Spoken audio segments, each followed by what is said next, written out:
Welcome to the Genius Factory. Enjoy the video. You begin by powering off the iPad and setting a clean, well-lit workspace with a magnifier. This reduces risk and helps you see the broken plug.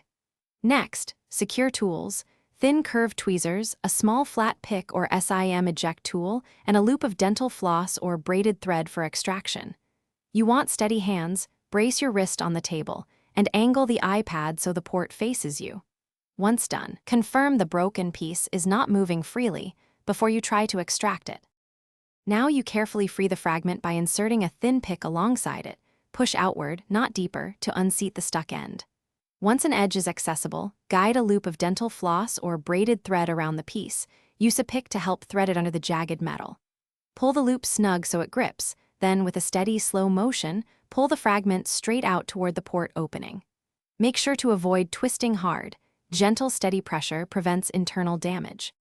Finish by pulling the fragment out with steady, even force. If it resists or bends, stop and try another angle rather than forcing it. Once removed, inspect the lightning port with a magnifier for crushed contacts or stray debris. Use short bursts of compressed air to clear dust, and never insert liquids. Reboot the iPad and plug in a known good cable to confirm charging and data. If charging fails or pins appear damaged, make sure to consult a professional repair service to prevent motherboard harm.